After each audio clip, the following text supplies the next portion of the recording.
Hello guys, welcome to Pakistani real action. तो कैसे हैं आप सब? मेरा नाम है मुदस्सिर, मैं हूं बशर। सो गाइस, आज की वीडियो काफ़ी ज़्यादा कमाल की होने लगी। वीडियो का जो टाइटल है वो है why USA and Russia both desperately want India. मतलब इंडिया को यूएसए और रशिया क्यों पीछे पड़ गए और इंडिया को अपनी तरफ करना चाहते हैं। इंडिया मास्टर स्ट्रोक स्ट्रेटजी देखेंगे आप, जल्दी से देखते हैं, बाकी बातें बाद में। काउंट डाउन करते हैं 3, 2, 1 एंड स्टार्ट। आज यूएसए और रशिया दुनिया के दो सुपर पावर्स भारत के लिए एक टग ऑफ वॉर कर रहे हैं। ये दोनों भी देश इंडिया के साथ अपनी दोस्ती और गहरी करना चाहते हैं।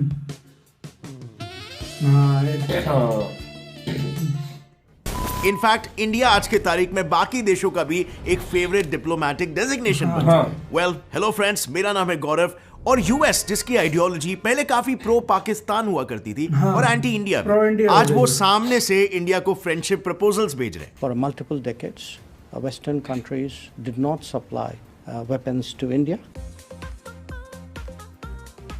We want to partner of choice. Well, पर आखिर क्यों? क्योंकि आज के तारीख में नए जियोपॉलिटिकल प्लेग्राउंड यानी इंडो पैसिफिक का सबसे बड़ा खिलाड़ी भारत है। India is an essential partner for us in realizing our shared vision किस तरह चेंज हुआ है Indo-Pacific. अब दूसरी ओर रशिया और इंडिया के टाइज तो काफी अच्छे हैं, लेकिन आज की तारीख में रशिया की स्थिति ऐसी है कि दो ही लोग हैं जिससे रशिया कभी भी रूठना अफोर्ड नहीं कर सकता। एक है चाइना के शी जिनपिंग और दूसरे भारत के Narendra Modi. If there were two people on the planet that Vladimir Putin did not want to get the cold shoulder from, or doesn't want to in general, it's Xi Jinping and Narendra Modi. In fact Putin की और नरेंद्र मोदी की तो personally भी काफी गहरी दोस्ती है, और ये दोस्ती इसी क्लिप से झलकती है जहां पर 50 मिनट के डिनर को 3.25 घंटे तक खींच लिया। कितना टाइम लेंगे वो? बोले साहब ज्यादा से ज्यादा 50 मिनट, मैक्सिमम 50 मिनट। दोनों बैठे, बातें शुरू हुई साहब, और आप हैरान हो जाएंगे, जो 50 मिनट का कार्यक्रम तय हुआ था, मैं करीब सुबह 3:45 बजे होटल वापस आया। Amazing, right? लेकिन ये दोस्ती भी कोई आज की नहीं है। As you all know, Russia और इंडिया ऑल वेदर फ्रेंड्स रह चुके हैं। सो सबको पता है कि 1971 में इंडिया ने पाकिस्तान को हराया था। इनफैक्ट उनके 93,000 सोल्जर्स को भी इंडिया ने कैदी बना लिया था। बट बहुत कम लोग ये जानते हैं कि उस जंग में यूएस के ट्रैप से इंडिया को रशिया ने ही बाहर निकाला था। अब वॉर के दौरान पाकिस्तान के उस टाइम के गुड फ्रेंड ने इंडिया पर न्यूक्लियर हमला करने का फैसला कर लिया। इनफैक्ट यूएस की nuclear missile Bay of Bengal के रास्ते इंडिया की तरफ बढ़ने भी लग गई थी, और उसी वक्त पीछे से आकर रशियन नेवी ने यूएस को ब्लॉक कर दिया, जिसकी वजह से फाइनली यूएसए को जंग से पीछे हटना पड़ा, क्योंकि यूएसए को लगा मामला एस्केलेट हो जाएगा। अब रशिया के इस मूव से इंडिया को डेफिनेटली बहुत कॉन्फिडेंस मिला, and the rest is history. इसके अलावा दोनों कंट्रीज ने एक ट्रीटी भी साइन की थी, जिसमें रशिया ने इंडिया को एश्योर किया था कि वो कभी भी इंडिया की सिक्योरिटी पर आंच नहीं आने देगा। वेल, यही 1971 का वॉर इसका बेस्ट एग्जाम्पल है। इनफैक्ट अगर गौर से सोचा जाए तो ऐसा हो सकता था कि आज कश्मीर, गोवा, दमन और दीव इंडिया के पास होते ही नहीं, अगर रशिया ने यूएन में अपने वीटो पावर का यूज करके इन रीजन्स को इंटरनेशनलाइज या सिंपली इंडिया से सेपरेट होने से रोका ना होता। Because as you know, UN के 5 परमानेंट मेंबर्स में से अगर एक ने भी वीटो पावर यूज किया तो कोई भी रेजोल्यूशन पास नहीं हो सकता। रशिया ने इंडिया के सपोर्ट किया। इनफैक्ट इतिहास में जब भी कोई एंटी इंडिया रेजोल्यूशंस उठे हैं तो रशिया ने हमेशा उनको वीटो ही किया है, and this makes India feel कि Russia is truly an all weather friend. अब यहां पर मैं आपसे पूछना चाहता हूं कि क्या आपने सोचा है कि इतनी बड़ी बड़ी कंट्रीज ऐसी कॉन्फिडेंशियल डेटा या कॉन्वर्सेशंस शेयर कैसे करती होगी? क्या प्रेसिडेंट्स का भी एक व्हाट्सएप ग्रुप होता होगा? वेल, व्हाट्सएप ग्रुप और चैट का तो पता नहीं, बट कॉन्फिडेंशियल इंफॉर्मेशन शेयर करते वक्त मेल्स एनक्रिप्ट जरूर किए जाते हैं और एक प्राइवेट की को यूज करके डीक्रिप्ट किया जाता है। अब वैसे तो इस प्रोसेस में काफी टाइम लग जाता है, क्योंकि ये काफी बड़े स्केल पर हो रहा है, पर अगर मैं हम जैसों की बात करूं तो हमारे सेलफोन्स भी सेम टेक्निक को ही यूज करते हैं। आपने कोई भी न्यू चैट चालू होने से पहले व्हाट्सएप पे वो येलो कलर में लिखा हुआ एनक्रिप्शन वाला मैसेज तो देखा ही होगा, बट ऑनलाइन फाइल्स शेयर करने में, क्योंकि आप और मेरे जैसे लोग रोजाना करते हैं, हमारी जानें निकल जाती है, क्योंकि इतना वक्त लगता है, और इसके लिए आप किसी थर्ड पार्टी एप्लीकेशन को ट्रस्ट भी नहीं कर सकते हो, और इसीलिए वंडर शेयर लाया है मोबाइल ट्रांस। ये एप्लीकेशन एकदम इजी टू यूज है और सिक्योर है, जो 18+ फाइल फॉर्मेट्स को सपोर्ट करता है। इस ऐप पर आप अपने व्हाट्सएप का डेटा बैकअप या फिर म्यूजिक प्लेलिस्ट भी ट्रांसफर कर सकते हो इजीली और फास्ट। इसके लिए आपको बस नीचे डिस्क्रिप्शन में दिए गए लिंक से इसे डाउनलोड करना है, इंस्टॉल करना है, और सिलेक्ट द ओल्ड और new device, scan the other phone to pair, select the files that you want to transfer, and done. ये ट्रांसफर एंड्रॉइड और iOS के बीच भी हो सकता है, वो भी कुछ सेकंड्स में। तो अभी जाओ, डिस्क्रिप्शन में दिया गया है लिंक, डाउनलोड करो मोबाइल ट्रांस और पाओ 40% off on our black Friday sale. And now let's jump back to the topic. India और रशिया के बीच अभी एक अच्छी खासी अंडरस्टैंडिंग है और इसी वफादारी को इंडिया भी चुकाता है रशिया से डिफेंस इक्विपमेंट्स परचेज करके रशिया को बिजनेस देकर। इंडिया के ऑलमोस्ट 50% डिफेंस इक्विपमेंट्स रशिया से ही आते हैं। और मजे की बात तो यह है, जब यूएस ने इंडिया को रशियन ऑयल खरीदने से मना किया था तो इंडिया ने कम करने की जगह पर उल्टा इंपोर्ट्स और बढ़ा दिए। बट हाँ, जब बात यूक्रेन वॉर पर आई तो मोदी जी ने अपना पॉइंट भी साफ साफ पुतिन के सामने रख दिया। आज का युग युद्ध का है नहीं, और हमने फोन पर भी कई बार आपसे इस विषय में बात की है। उन्होंने पुतिन को ये क्लियरली कहा, this is not an era of war. पर इंटरेस्टिंग बात तो ये है कि पुतिन ने भी बिना हिचकिचाए ये एडमिट किया कि या इंडिया के कंसर्न्स वो समझ सकते हैं और उस पर काम भी करेंगे। It is not very good news. I know about your position on the conflict in Ukraine, and I know about your concerns. I know that you share these concerns, and we want all of this to end as soon as possible. So clearly, इन वार्तालाप से India के diplomatic relations Russia के साथ दिखते हैं। अब दूसरे तरफ यूएसए में अंडरस्टैंडिंग कैसे इंप्रूव हुई, इसके बारे में भी थोड़ा जान लेते हैं ताकि हम ये जान सके कि इस पॉइंट पे यूएसए को सपोर्ट करना या रशिया को सपोर्ट करना इंडिया के लिए ज्यादा फायदेमंद साबित हो सकता है। सो जैसे आप सभी जानते हो, यूएस के साथ इंडिया की अंडरस्टैंडिंग स्टार्टिंग में बिल्कुल भी अच्छी नहीं थी कि वो इस इंडो पैसिफिक रीजन को एशिया पैसिफिक बोलते थे, सिर्फ ताकि इंडो ये नाम से वो इसे रेफर ना कर सके। It will not come at the expense of the Asia Pacific. इसके अलावा अगर वहीं पर हम 1971 की बात करें तो ये था यूएस का बैटलफील्ड और यहां से यूएस ने भेजी थी अपनी नेवी, जिसके साथ था उस टाइम का सबसे खतरनाक 75,000 ton nuclear powered aircraft carrier, जो बाय द वे इंडिया के विक्रांत से ऑलमोस्ट 3 गुना ज्यादा पावरफुल था। इसके अलावा आ रही थी ब्रिटेन की नेवी वेस्ट से इंडिया को ब्लॉक करने के लिए। And in the meanwhile US के प्रेसिडेंट निक्सन ने चाइना को कहा था कि वो भी नॉर्थ से इंडिया पर अटैक करे, जिससे इंडिया चारों तरफ से घिर जाए। अब इंडिया का नसीब उस वक्त अच्छा था कि चाइना ने निक्सन की बात नहीं मानी, और क्यों नहीं मानी उस वक्त उसका एग्जैक्ट रीजन हमें पता नहीं, बट इससे इतना तो बिल्कुल क्लियर हो गया कि यूएस का फोकस बांग्लादेश पर कम और इंडिया की तरफ ज्यादा था। सिचुएशन इतनी क्रिटिकल थी कि वर्ल्ड वॉर 3 तक की नौबत आ गई थी, और ऐसा खुद इंदिरा गांधी ने कहा था। और आगे मैटर कैसे अनफोल्ड हुआ उसके बारे में हम बात कर चुके। इनफैक्ट अगर रीसेंट केस की बात करें तो 2016 में जब इंडियन मिलिट्री कैंप पर उरी अटैक हुआ था, तब भी यूएस स्टेट स्पोक्सपर्सन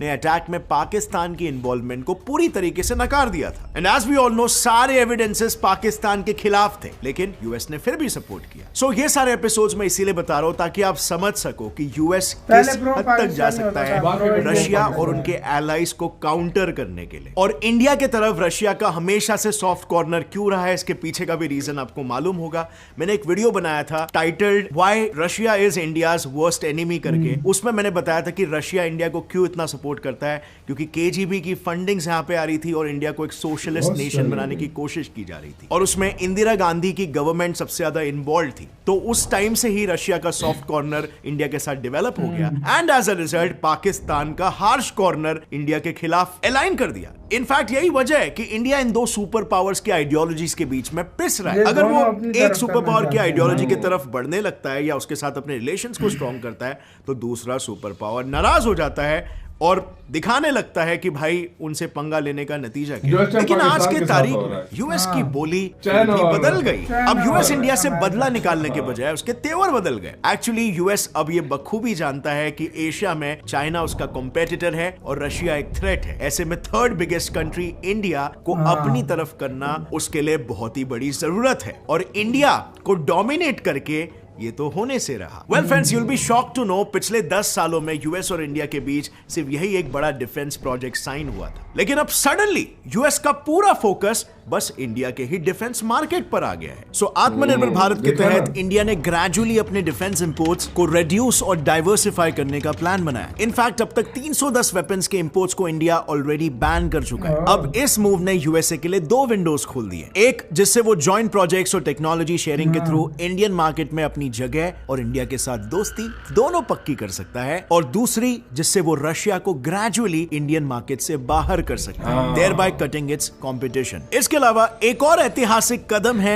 इंडिया का जियोस्पेशियल पैक्ट साइन करना। सो यूएसए के 4 सबसे सिग्निफिकेंट डिफेंस एग्रीमेंट्स होते हैं, जो माइंड यू यूएस सिर्फ उन स्पेशल कंट्रीज के साथ साइन करता है जिनके साथ वो अपनी मिलिट्री इंफॉर्मेशन, लॉजिस्टिक्स, सिक्योरिटी सब कुछ शेयर करना चाहता है। अब अगर इकोनॉमिकली देखें तो रिपोर्ट्स के हिसाब से यूएसए की 200 बिग मल्टीनेशनल कंपनीज चाइना से अपना मैन्युफैक्चरिंग बेस इंडिया में शिफ्ट करने का प्लान बना चुकी है। और तो और कोका कोला, जेपी मॉर्गन और डिस्कवरी जैसी इतनी सारी कंपनीज तो ऑलरेडी इंडिया में सेट भी हो चुकी है। अब रही बात जियोपॉलिटिक्स की, तो यूएस ने इंडिया को अपने ब्लू डॉट नेटवर्क को ज्वाइन करने के लिए इन्विटेशन भी भेज दिया है। अब ये नेटवर्क एक इंफ्रास्ट्रक्चर प्रोजेक्ट है जो एक्सक्लूसिवली अफ्रीका से साउथ ईस्ट एशिया यानी इंडो पैसिफिक रीजन में ऑपरेट करता है, मेनली चाइना के बीआरआई को टक्कर देने के लिए। सो यूएस ने ऐसा क्यों किया? क्योंकि यही इंडो पैसिफिक आज वर्ल्ड पॉलिटिक्स का नया प्लेग्राउंड बन गया है, जिसके बीचों बीच एकदम वॉर्टेक्स में आता है हमारा भारत। अब गाइस सवाल ये है कि आखिर ऐसा क्या चल रहा है कि इंडो पैसिफिक में सारी ग्लोबल पावर्स का ध्यान यहां पर अटक गया है? वेल, ये वेब देख रहे हो, ये चाइना का बीआरआई प्रोजेक्ट है जिसने पूरे रीजन को बहुत स्ट्रेटेजिकली एक मुट्ठी में जकड़ लिया है। अब देखो चाइना के ईस्ट की तरफ, इस हाइपोथेटिकल लाइन का नाम है 9 डैश लाइन, जिसके अंदर आने वाले सारे आइलैंड्स को चाइना अपना क्लेम करता है under its aggressive expansion strategy. और इस वजह से यूएसए इज वेरी कंसर्न्ड, और यही रीजन भी है कि आज के तारीख में यूएस की 60% नेवी इंडो पैसिफिक में तैनात है, और क्वाड, ऑकूस जैसे ग्रुप्स भी स्पेसिफिकली चाइना को काउंटर करने के लिए ही बनाए जा रहे हैं। अगेन आई रिपीट, सबकी नजर इंडो पैसिफिक में ही है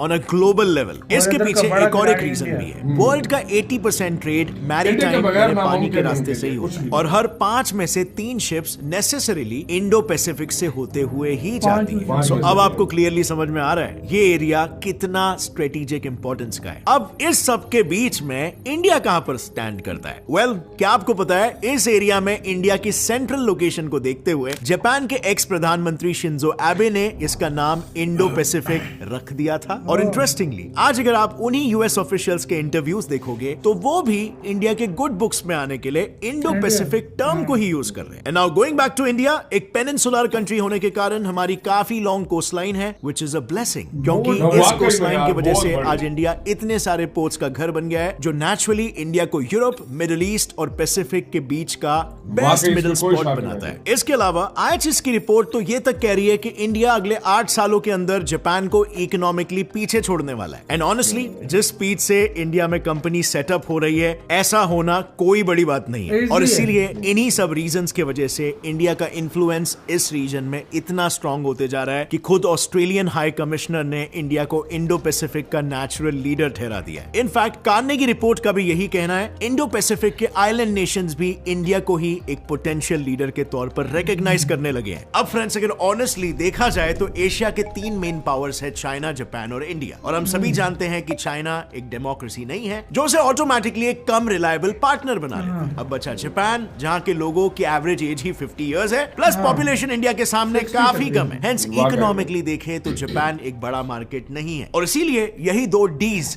डेमोक्रेसी और डेमोग्राफी, इंडिया को इस रीजन का एक नेचुरल प्रेफर्ड चॉइस बनाते हैं। और इसीलिए अगर आप देखोगे तो आज इंडिया के साथ सिर्फ इंडो पैसिफिक ही नहीं बल्कि दुनिया के हर देश अच्छे रिलेशंस बना रहे हैं। सीधी सी बात है, जियोपॉलिटिक्स में चढ़ते सूरज को हर कोई सलाम करता है। और बिल्कुल इसी के साथ हुई गाइस ये वीडियो खत्म। यार कोई शक नहीं है, चढ़ते सूरज को हर कोई सलाम करता है। और आज आप जियोपॉलिटिक्स में देखो, इंडिया मतलब पूरी दुनिया में एक ऐसा स्टांस अपना रखता है, एक ऐसा रुतबा रखता है कि हर कंट्री एक झुक के सलाम करता है। यार आप देख लो आप लोगों से मोदी जी G27 में जाए, G77 में जाए, पूरी रौनक बन जाते हैं। क्यों बनते हैं? वाकई में आपके पास है सब कुछ। वाकई में सही बोला तुमने। और यार आप लोगों से एक सवाल भी था कि यार आपकी नजर में रशिया या यूएसए, इनमें से कौन सा जो है ना पार्टनर इंडिया के लिए सबसे बेस्ट है?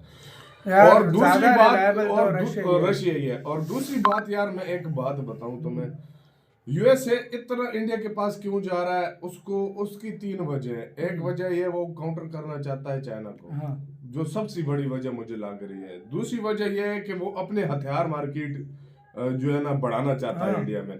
और मेन तीसरी वजह यह है कि वो रशिया को इधर से काउंटर करना चाहता है। जो 3 वजह मुझे समझ आई है, मुझे भी यही लग रहा है, चाइना और रशिया को, ये मतलब ये तीनों उसके मेन मकसद है, इसलिए वो लेकिन इंडिया के बहुत, लेकिन इंडिया की मुझे फॉरेन पॉलिसी बहुत अच्छी लगी है। इंडिया भी बच्चा नहीं है, इंडिया को सारा कुछ पता है कि कैसे यूएसए कंट्रीज को यूज उसका फिलहाल सबसे मेन मुद्दा ये है कि इंडिया की हथियार मार्केट को कब्जा ले, लेकिन ये ऐसा हो नहीं सकता। वही है ना, जब भी आके यूएसए कोई अपनी मनमानी के लिए इंडिया को फोर्स करता है, इंडिया ना कर मतलब ऑयल का मना किया, इंडिया ने घंटा फर्क नहीं पड़ता, तुम चलते हो मेरे साथ चलो, नहीं तो मजा आ गया यार। आपके क्या कहना है अपने कमेंट सेक्शन में दें। तेरी वीडियो खत्म करते हैं, अपना बहुत ज्यादा ख्याल रखना तो यार।